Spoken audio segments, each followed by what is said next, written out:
Europa লিগে দ্বিতীয় রাউন্ডে জায়গা করে নিতে এফসিএফবির বিপক্ষে জয়ের বিকল্প ছিল না ম্যানচেস্টার ইউনাইটেডের। প্রথমার্ধে একেবারেই ছন্দ খুঁজে পাচ্ছিল না রেড ডেভিলরা, তবে বিরতির পরেই ঘুরে দাঁড়ায় রুবেন আমোরিমের শিষ্যরা। ম্যাচের 60 মিনিটে দারুণ এক আক্রমণ থেকে গোল করে দলকে লিড এনে দেন ডিফেন্ডার ডিওগো ডালোট। আর 8 মিনিট পরেই গার্নাচোর পাস থেকে গোল করে ব্যবধান দ্বিগুণ করেন তরুণ মিডফিল্ডার কোবি মাইনো।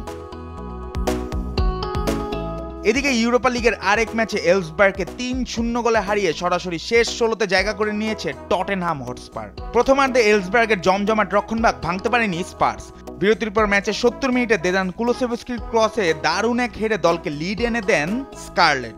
এরপর 84 মিনিটে ব্যবধান 2-0 করেন 19 বছর বয়সী মিডফিল্ডার দামালো আজাই। এরপর যোগ করার সময় দুর্দান্ত এক ড্রিবলিংয়ে গোল করেন ইউরোপা লিগে সদ্য অভিষেক হওয়া 17 বছর বয়সী মিকি মুর। অন্যদিকে ইউরোপা লিগের প্লে অফ নিশ্চিত করেছে এএস রোমা।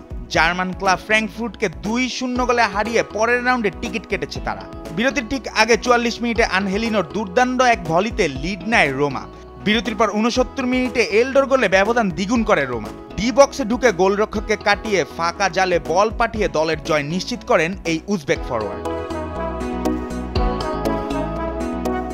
এদিকে সৌদি প্রো লিগে আল রায়েদের বিপক্ষে 2-1 গোলের জয় পেয়েছে আল নাসর। ম্যাচের 35 মিনিটে রোনালদোর গোলে এগিয়ে যায় নাসর। এরপর বিরতির পর 2 মিনিটের মাথায় গোলের ব্যবধান দ্বিগুণ করেন নওয়াফ বাউশাল। ম্যাচের 76 মিনিটে রায়েদের আমির সাউদ একটি গোল পরিশোধ করলেও শেষমেশ জয় নিয়ে মাঠ ছাড়ে আল নাসর। জুবাইর নূর, স্পোর্টস ডেস্ক, দেশ টিভি।